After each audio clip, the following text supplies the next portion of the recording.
In London in 1690, John Dunton founded the Athenian Mercury, a magazine to answer all the most nice and curious questions.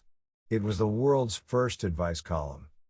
Any literate person could write in with questions on subjects ranging from the philosophical to the scientific to the personal. One man asked where the wind came from.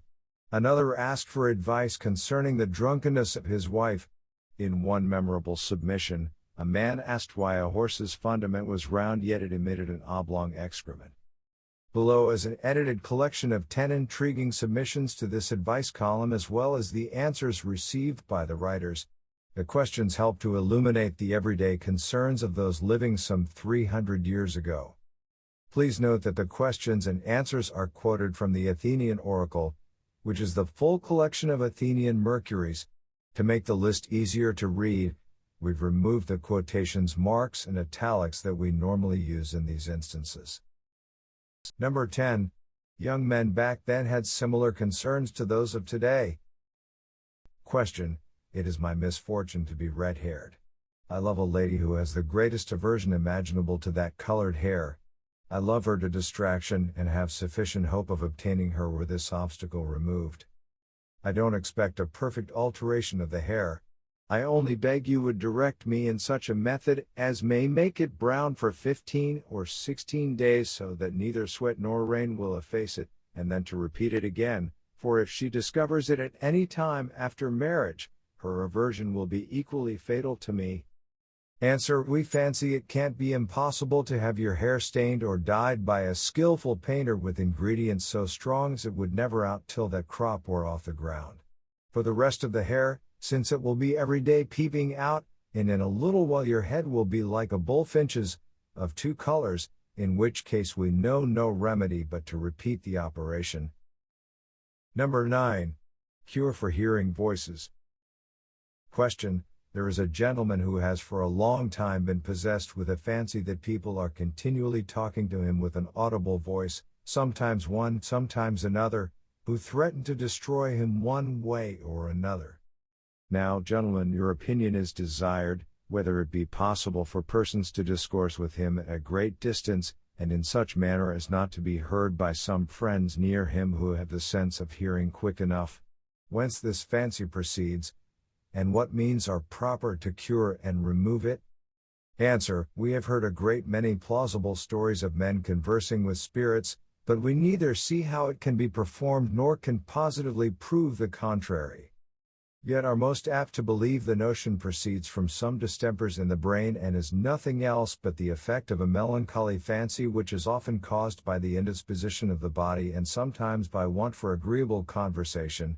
But however it comes, the best way to remove it is by taking physic, medicine, walking abroad, and frequenting agreeable company. Number 8. A clairvoyant dog. Question. I desire your opinion of the following relation. My father had a dog which he kept a great many years, in which time I had 2 brothers and 1 sister that died, and it was observed that this dog always the day before they died, went about 90 meters, 300 feet, from the house and laid his nose toward the church where they are all buried and howled in a strange, hideous manner for an hour or more at a time, and when my father died, he did the same. Now it seems as if this dog had some prophetic knowledge in these matters. Gentlemen, your opinion would much oblige. Answer. We can't tell what to make of hundreds of such instances as these, some of which we ourselves are assured are true. All we can say is there must be something in it not natural, since what power in nature has a dog more than any other creature to foresee such accidents? Number 7. Not the best husband.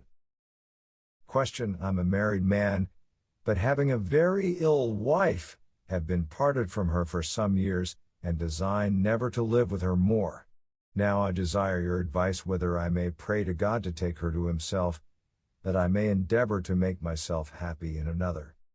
Answer. Sure, if she's fit for heaven, she's fit for you, and if she were as good while you lived with her as she is now, how came you to part? It would yet be handsomer to submit to God's will and wait with patience, or rather pray that he'd convert her, than take her away in such a condition. Number 6. Or the best wife. Question: I have been married to a pretended widow who keeps a public house for 5 years. She drinks herself very plentifully and extremely abuses me when she's drunk. More can I excuse her when she's sober, which does not often happen. She gives me very scurrilous language, rascal, cuckold, and this before all the company that comes to her house. I can't call it mine, for I must confess it is she that wears the breeches. She takes all the money that's spent in the house and won't allow me 1 penny. She has already conveyed several £100 out of the house, which she'll give me no account of, but declares she'll run me in debt as much as possible, on purpose, that I may rot and starve in a jail.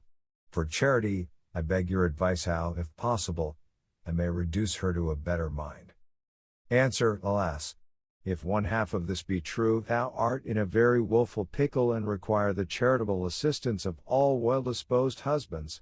We'll be short in our advice, for mending your good spouse, we think it is impossible unless as we mend an old coat with a new one. Your way therefore is to get 3 or 4 lusty, honest fellows into the house with ye, take your dearly beloved and mew her up in some garret till you have sold off house and household stuff, and retire somewhere or other into the country that she may not find ye, and there make much of yourself at a safer distance from her, since she has, it seems, feathered her nest so well already that there's no fear of so good a creature's wanting. Number 5. Google didn't exist back then. Question: I have maintained an argument with a certain gentleman against the vulgar opinion that the Thames first freezes at the bottom. I could not by all the arguments I brought from philosophy or right reason convince him to the contrary. Pray, gentlemen, let us hear your opinion in this case as soon as possible. Answer: all experience shows that water never freezes in the bottom till all above it be froze, for the causes of freezing is the nitrosity, of the air.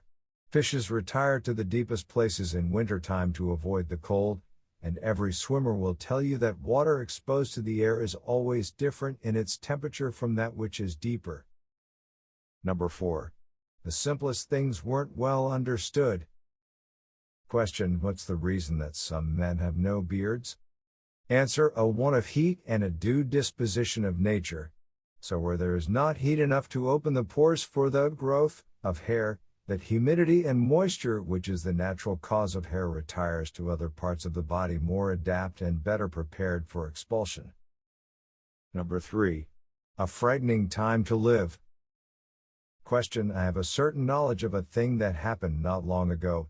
A gentleman, having been robbed, suspected a servant of his, who being innocent suspected another, and to clear himself, he went to a sorceress. As he was going, he was met by a female who addressed him thus: I know whither you are going, come along with me, and I will show you who has robbed your master of his money. The servant went with her, and she showed him the shape of the thief, with which he was so surprised that he died of the fright in 3 or 4 days. What is your opinion of this? Answer: we answer that it was either the devil himself, who is never idle in such cases unless restrained by an overruling power, or at least some witch of the devil who received both intelligence and power for the young man's unhappy information. As to his death by a fright, is ordinary. Number 2. Simple pleasures were questioned. Question: I'm about 19 years old and have often been desired by my friends to learn to dance, but I somewhat question the lawfulness of it and would fain know your opinion. For I take it to be an institution of the pagans, who upon the days of their sacrifices did dance before the altars of their gods. Besides, it weakens piety, occasions ill thoughts, and seems a breach of the 7th commandment.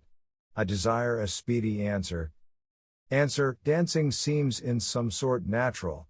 It is difficult not to leap for joy, and the whole body seems to follow the motion of the spirits and blood. We might as well say feeling too were a sin. For the weakening piety must be by occasioning ill thoughts or wasting time, and either of which are necessary effects of it, any more than of courtship to one you intend to make your wife. But if you find they are, you must forbear public dancing, and yet may still be privately instructed by a master at your own chamber, there being a time for recreation as well as study and business. Number 1. A timeless question. Question: what's love? Answer: love, and you'll know. We'll give you the best description we can of that passion, which we have some reason to know. 'Tis a mixture of friendship and desire, bounded by the rules of honor and virtue. There must be friendship in it, which may be called the spirit or soul of love, as desire the material part, and honor, if you please, that which binds both together, and makes the vital union. Love being a medium between pure friendship and perfect desire, 'tis warm enough to keep friendship from an ague, but not so furiously hot as to set all on fire.